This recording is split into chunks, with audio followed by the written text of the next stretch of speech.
ओम शिवा जय माता दी। पुनः स्वागत है आप सभी का क्लास में। चलिए हमारा विषय ले लेते हैं। मैनिफेस्टेशन के लिए अपनी इनर वाइब्रेशन को कैसे बढ़ाएं, वाइब्रेशन बढ़ने पर क्या होता है। अब मूल समझिए मैनिफेस्टेशन क्या है। मैनिफेस्टेशन केवल और केवल आपके अनाहत से प्रार्थना जो ऊर्जा रूप में हर क्षण आप ब्रह्मांड के अनाहत में भेज रहे हो या जहां भेजना चाहते हो वहां भेज रहे हो, लेकिन उसका एक मूल रूप कहाँ जाता है? सृष्टि के अनाहत में जाता है। उसको आप कुछ भी नाम दे सकते हो। उसको शिव अनाहत भी कह सकते हो, उसको शक्ति अनाहत भी कह सकते हो, यूनिवर्स का सेंटर पॉइंट ऑफ ग्रेविटी भी कह सकते हो, कुछ मर्जी नाम दे सकते हो, जाता वहीं तक है और आप भी वहीं से आए हो। ध्यान रखिएगा इस बात का। तो क्या है मैनिफेस्टेशन? केवल और केवल आपके द्वारा करी गई प्रार्थना। अब विषय के लिए यह जरूरी है कि अपनी वाइब्रेशन को कैसे बढ़ाएं। अब वाइब्रेशन क्या है? वाइब्रेशन का जो मूल अर्थ है वह है स्पंदन। अब यहां पर थोड़ा सा जो लॉजिकल इसकी डेफिनेशन है वो थोड़ी सी अलग हो जाएगी, क्योंकि यहां पर हम सूक्ष्म जगत से जुड़ेंगे। कोई ऐसा तो है नहीं कि कोई स्पेसशिप आएगी, वहां बैठोगे और स्पेस में जाओगे, वहां पर अनाहत है, वहीं बैठे रहोगे। विचारों के माध्यम से, ऊर्जा के माध्यम से सृष्टि का जो अनाहत है वहां से जुड़ोगे। तो कहाँ जाना पड़ेगा आपको? किस जहाज पे बैठ के जाना पड़ेगा? सूक्ष्म शरीर के जहाज पे बैठ के जाना पड़ेगा। किसके आधार पर? चेतना के आधार पर। और कहाँ जाओगे? बैठकर जाओगे सूक्ष्म जगत में। और वहाँ क्या चलता है? वहाँ आपकी अनाहत से जो ऊर्जा है वही चलती है और तुरंत मेटेरियलाइज हो जाएगी अगर मैनिफेस्टेशन प्रार्थना अगर आपकी स्पष्ट हो गई है। यानी आपको चाहिए क्या? वह स्पष्ट हो गया है और उसके साथ बहुत ज़्यादा गहरी वाइब्रेशन जुड़ी हुई है और लगातार उसको सपोर्ट कर रही है, आगे बढ़ाती जा रही है, तो मेटेरियलाइजेशन हो जाएगी, तुरंत हो जाएगी। ब्रह्मांड एक क्षण भी, बहुत ज़्यादा है, इतनी देर भी नहीं लगाता है, आपको दे देता है तुरंत। ऊर्जा रूप में तो तुरंत ही दे देता है, लेकिन बीच का जो मार्ग है आपका, ऐसे समझिए कि सहस्त्रार चक्र जो है आपका क्राउन चक्र है, सबसे ऊपर वाला जो चक्र है, वहाँ से जो नेक्टर पाइप निकलती है वो बहुत ज़्यादा ब्लॉकेज हो जाती है। इस वजह से ऊर्जा फंस जाती है बीच में और बहुत लंबा समय निकल जाता है। उसके पश्चात जो मैनिफेस्टेशन है वो जाकर मेटेरियलाइज हो पाती है। ध्यान रखिएगा इस बात का। तो वाइब्रेशन क्या है? वाइब्रेशन की ज़रूरत क्यों है और इसको बढ़ाना कैसे है? और अगर ये बढ़ जाएगी तो क्या होगा? यानी कि अगर बहुत ज़्यादा बढ़ जाएगी, कोई ऐसा तो नहीं है कुछ नुकसान हो जाएगा।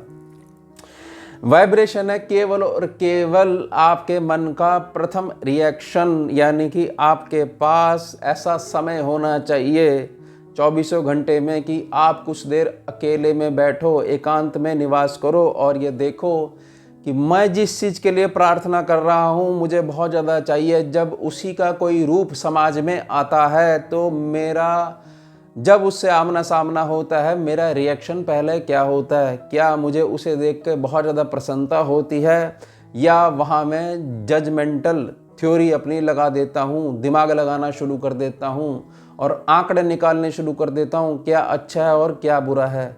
अगर मैं ऐसा करता हूँ तो मुझे अभी तक यह क्लियर नहीं हुआ है कि मेरी मैनिफेस्टेशन एक्चुअल में कहाँ पर अटकी हुई है। समझ जाइएगा, प्रार्थना में आपने ऐसे लिख दिया है कि जो प्रार्थना स्वीकार करोगे आप ही स्वीकार करते हो। ब्रह्मांड के केंद्र में आपका ही स्वरूप बैठा हुआ है ज्ञान आधार पर। तो उसको क्लियर ही नहीं हो पाता कि सामने वाला, क्योंकि वहाँ पर ऐसा नहीं है कि आपके पास एक पेन है और जो है कॉपी है, उसमें पेज पे आपने लिख दिया और पोस्ट कर दिया और वहाँ से जो चीज़ चाहिए आपको मिल जाएगी। नहीं, ये सारा खेल जो है ऊर्जा का है। तो ऊर्जा आधार को ही आपको आधार बनाते हुए अपनी मैनिफेस्टेशन को क्लियर करना है और मेटेरियलाइज करना है। अब ऐसा समझिए कि जैसे कि आपको कोई रोग हो गया है और डॉक्टर साहब ने आपको रिकमेंड करा है कि आप इस औषधि को लीजिए, दवाई को लीजिए, इतने दिन तक लीजिए। तो यहाँ डॉक्टर साहब से अगर पूछा जाएगा कि यह दवाई खाने में बड़ी मीठी है, अगर मैं इसको औषधि नहीं मानूं और एक छोटी सी स्वीट के तौर पर, टॉफ़ी के तौर पर, चॉकलेट के तौर पर आनंद लेने के लिए खाना शुरू कर दूं तो क्या होगा उसे? तो डॉक्टर साहब कहेंगे कि जब तक रोग था तब तक तो उसने फ़ायदा दिया, अब उसकी ज़रूरत नहीं है, तो वो रिएक्ट करेगी ही करेगी। ध्यान रखिएगा इस बात का। यानी यहाँ पर अति बुरी है।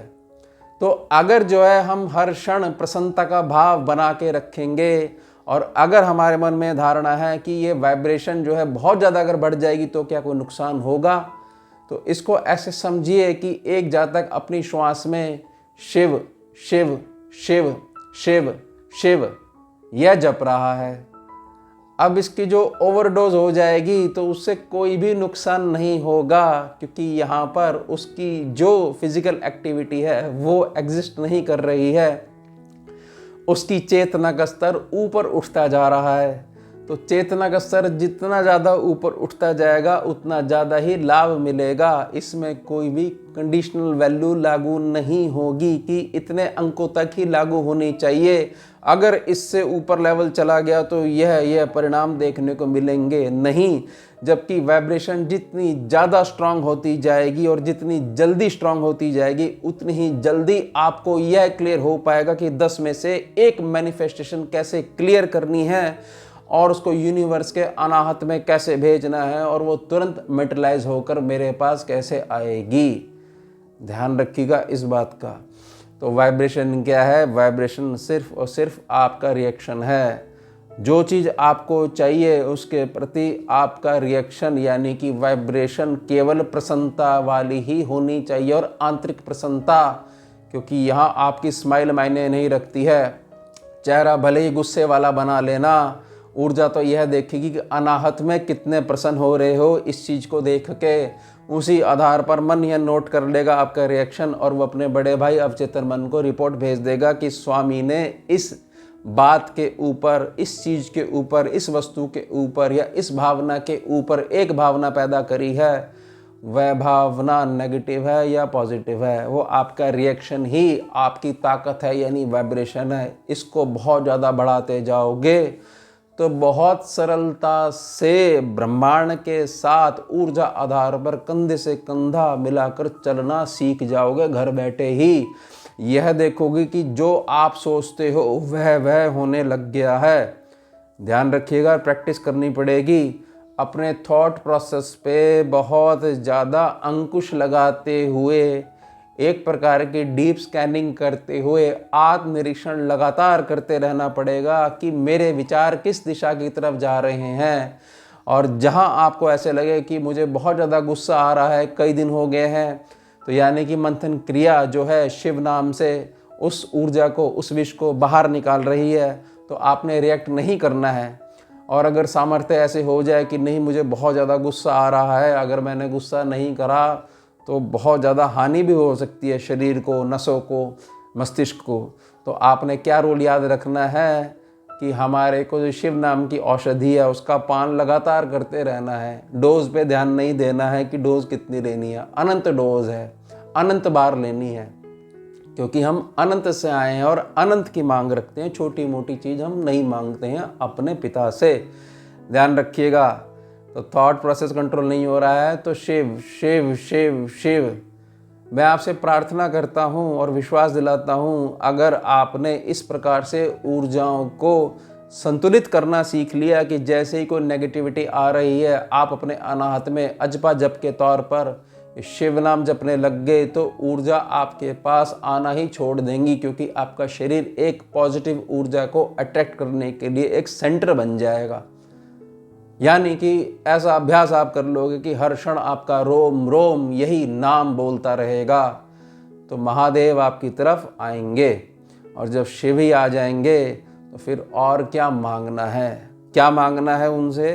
गोद मांगनी है कि गोदी में ले लो आप, बच्चा हूँ मैं आपका। वहाँ पर दिमाग नहीं लगाना है कि ये ऊर्जा सामने आके खड़ी हो गई है, दर्शन दे रही है तो फटाफट डायरी निकालूं, गाड़ी मांगूं, बंगला मांगूं, बहुत अच्छे रिश्ते मांगूं, रिलेशंस मांगूं, समाज में एक पद मांगूं, ये मत मांग लेना।